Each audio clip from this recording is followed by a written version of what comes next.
Played that clip for you earlier, but Harry, in that bizarre Channel 4 interview, he then also was asked a question about his uncle Andrew, and he laughed it off. Have a look. Months now, well, years, but specifically months in the lead up to this trip, it was really important for us to highlight the incredible work that Jordan does in this region. I think there's a lot of stuff in the news. It goes at an incredible pace. Angela, did you notice then when he was asked that question, he was looking around. He looked awkward. He just it was like he was looking for permission to speak. A recent Channel 4 interview has reignited debate around Prince Harry's public positioning, not because of what he said, but how he said it. During the interview, Harry was asked about his uncle, Prince Andrew, but appeared to deflect the question. Instead of engaging directly, he redirected the conversation toward his humanitarian focus. Very wrong with him now, isn't there? I mean, I was with him for 15 months when I did the biography of him, but now he's just so nervous, and I think he's frightened of his wife, and I think he's emphasizing his involvement with the World Health Organization and regional issues such as Gaza. He explained that his visit to Jordan followed months of discussions with Dr. Ted, stressing the importance of highlighting Jordan's humanitarian role in the region. However, observers quickly focused less on his words and more on his body language. Commentators noted that when the question about Andrew surfaced, Harry appeared visibly uncomfortable. He looked around before answering, paused repeatedly, and avoided direct engagement with the topic. One media analyst described the moment as awkward, suggesting it seemed as though he was looking for permission to speak. Whether that interpretation is fair remains subjective, but the visual hesitation became a talking point. The broader criticism centered on a perceived change in his public demeanor. A royal biographer who had previously spent significant time with Harry remarked that he appeared more nervous than in the past. According to that assessment, he seemed less at ease and more guarded in interviews, a contrast to his earlier, more relaxed public persona. Critics argue that since stepping back from royal duties, Harry has attempted to position himself as a global commentator and advocate, offering guidance on social issues and leadership. However, some question whether that role carries authority without formal royal backing. One commentator bluntly suggested that leadership requires institutional standing, and once a senior royal steps down, that standing changes fundamentally. And I think he's frightened of now no longer having ability to talk very easily about what is going on. And it's all his problem. But this feeds into a wider debate about identity. Can someone simultaneously step away from royal responsibility while retaining symbolic influence? Critics claim that attempting to maintain one foot in royal life while pursuing independent commercial and humanitarian ventures creates tension. Supporters would counter that public service does not require palace approval. The discussion then shifted sharply to Prince Andrew. Reports have emerged suggesting Andrew has been instructed to repay public funds allegedly used during his time as the UK's trade envoy. The allegation centers on expenses, including claims related to personal benefits during official duties. Some commentators questioned whether repayment would even be feasible, arguing that once public money has been spent, recovering it may be practically impossible. Further speculation surrounds Andrew's potential relocation. Reports suggest he has been offered accommodation in the United Arab Emirates, described as a fully staffed luxury residence. However, according to commentary, Andrew has expressed reluctance to leave the UK, reportedly wishing to remain close to his children despite ongoing controversy. At the same time, restrictions around his public appearances and movements have reportedly tightened. Observers claim that even routine activities have become sensitive, reflecting how reputational damage can reshape a public figure's freedom. What emerges from this interview and subsequent discussion is not just personal controversy, but institutional strain. Into the royal life, but that's not being accepted because it won't work if you then go off and try and sell something. Both Harry and Andrew represent different dimensions of the monarchy's modern challenge. How to manage public perception in an era where scrutiny is relentless and forgiveness limited as debate intensifies. The central question remains: how does the monarchy balance accountability with stability? The discussion surrounding Prince Harry's interview did not end with body language analysis. It quickly expanded into a broader critique of his current public role and whether it aligns with his decision to step away from official royal duties. Commentators argue that stepping down as a senior working royal inevitably alters public expectations. Leadership within a constitutional monarchy is traditionally linked to service under the crown. When that formal structure is removed, critics question whether influence retains the same legitimacy.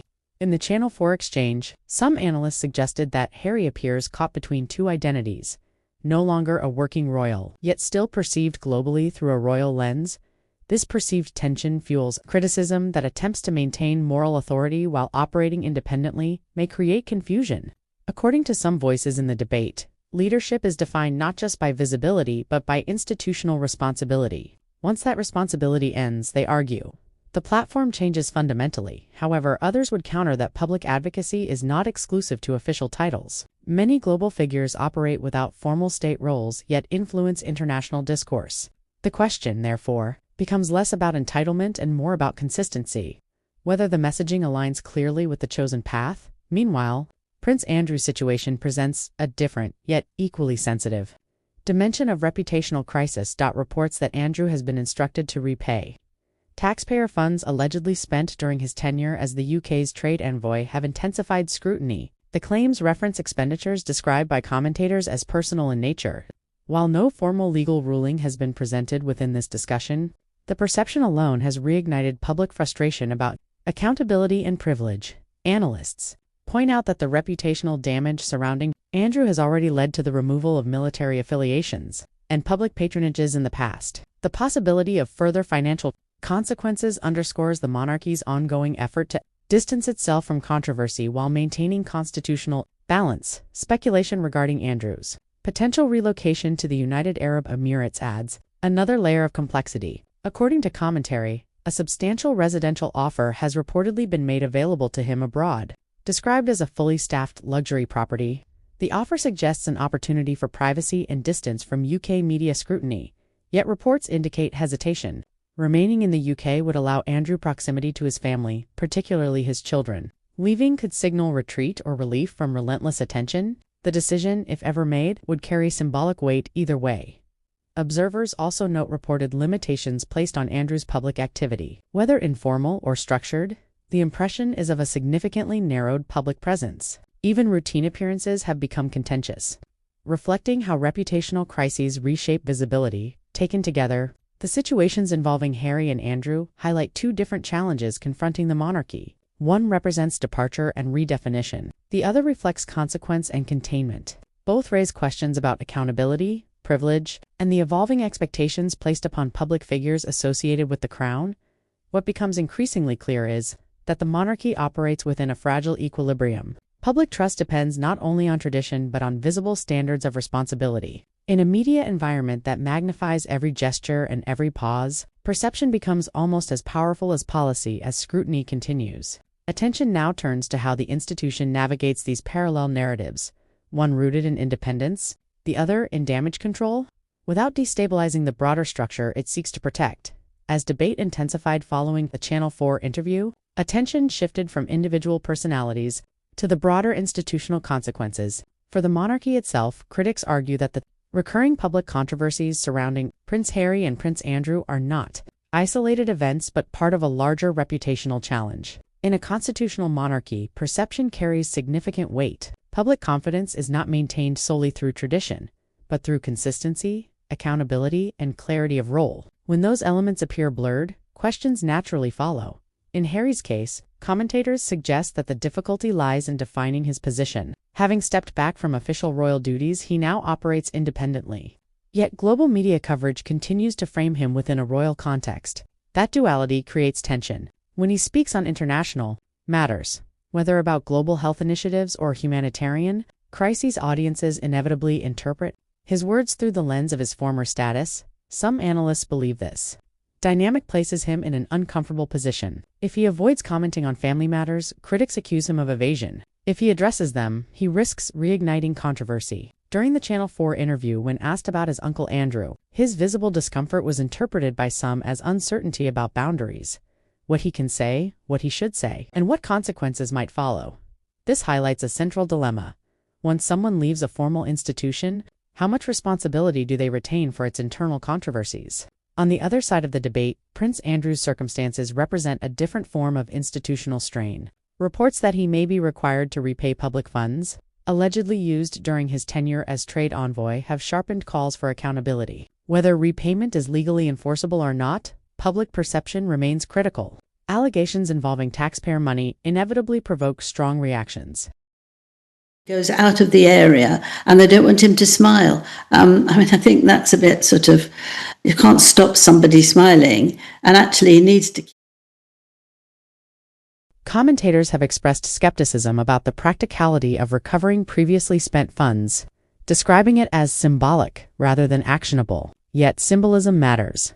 In public life, gestures of accountability can sometimes carry more weight than financial recovery itself. The reported offer of residence in the United Arab Emirates adds further complexity. Relocating abroad could provide Andrew distance from intense media coverage in the UK. However, it could also be perceived as withdrawal rather than resolution. Staying in the UK, meanwhile, means continued exposure to scrutiny and potential limitations on public presence. Observers note that his movements and appearances have reportedly become increasingly restricted.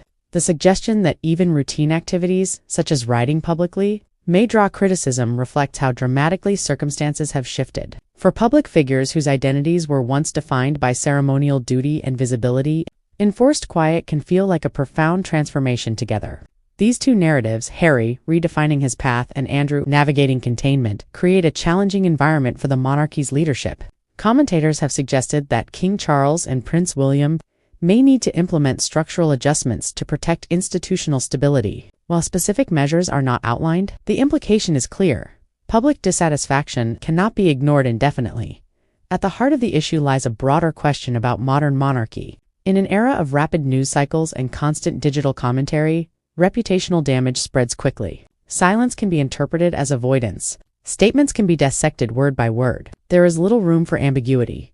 The channel for interview may have been intended to spotlight humanitarian work in Jordan. Instead, it has reignited long-standing debates about accountability, leadership, and identity within the royal family as scrutiny continues to build. The monarchy faces a delicate balancing act, preserving tradition while adapting to an increasingly demanding public audience. As the conversation surrounding the Channel 4 interview and the renewed scrutiny of Prince Andrew continues, what emerges most clearly is not just a story about two individuals, but about an institution navigating sustained pressure in a modern media landscape. For Prince Harry, the central tension remains identity. His visit to Jordan was framed around highlighting humanitarian efforts and global health collaboration. His reference to discussions with the Director General of the World Health Organization emphasized preparation and long-term engagement. The intention, at least publicly, was to spotlight the work being done in the region rather than personal matters.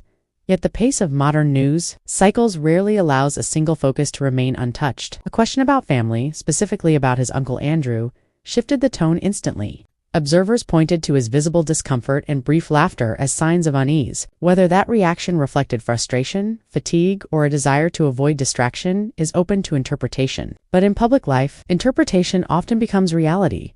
Critics argue that if Harry wishes to avoid association with royal controversies, then clearer separation is necessary. Supporters, meanwhile, suggest that he cannot be expected to answer for decisions and actions outside his responsibility. This divide underscores a broader challenge. When a public figure redefines their role, the public may take longer to adjust than the individual themselves. Meanwhile, Prince Andrew's reported situation highlights a separate but equally sensitive issue: accountability and consequence. Allegations that taxpayer funds were spent on personal expenses during his time as trade envoy have reignited debate about privilege and responsibility. Even if repayment proves impractical, the symbolic demand for it reflects a wider public expectation that standards must apply consistently. The speculation surrounding a potential move to the United Arab Emirates illustrates how reputational crises often trigger geographic solutions. Distance can reduce visibility. A private residence abroad offers respite from relentless domestic media scrutiny. Yet relocation can also raise questions about avoidance. In high-profile cases, physical movement rarely silences public conversation entirely. Reports that Andrew faces informal or formal restrictions on public appearances further demonstrate how reputational damage reshapes public life. Activities once routine may now attract criticism. Visibility, once central to royal duty, becomes a liability rather than an asset. Together, these parallel narratives place the monarchy at a crossroads. King Charles and Prince William, as senior working members, must balance compassion with institutional preservation. Any response, whether active reform or quiet containment, will be measured not only by immediate impact, but by long-term perception. Public trust is the monarchy's most valuable currency. Unlike elected governments, its legitimacy rests heavily on continuity, symbolism, and moral standing. When controversies accumulate, even indirectly, the institution must recalibrate. That recalibration does not necessarily require dramatic announcements. Sometimes it involves subtle shifts in engagement, clearer role definitions, or stronger internal boundaries. The broader cultural context also matters. Audiences today consume information at unprecedented speed. Interviews are clipped into short segments. Facial expressions are analyzed frame by frame. A moment of hesitation can dominate headlines. In this environment, media training and message discipline become essential tools, not optional luxuries. The Channel 4 appearance may ultimately be remembered less for its intended humanitarian focus, and more for what it revealed about the complexity of post-royal life. It highlighted how stepping away from official duty does not erase association. Titles may change, responsibilities may shift, but public identity, once established, rarely dissolves completely. Similarly, the ongoing scrutiny surrounding Andrew reflects how reputational repair is rarely swift. Time alone does not resolve controversy. Perception must evolve alongside transparency and accountability. In the end, both stories converge on a single reality. The monarchy operates within a fragile balance between tradition and modern expectation. Independence must be clearly defined. Accountability must be visibly upheld. Leadership must project steadiness, especially when turbulence surrounds it. As developments continue, whether through formal decisions, relocation rumors, or future interviews, the public conversation will likely persist. The question is no longer whether scrutiny will fade, but how the institution adapts under its weight. What remains certain is that in the current media era, silence, speech, movement, and stillness all carry meaning. And for those connected to the crown, every gesture is part of a larger narrative, one that continues to unfold in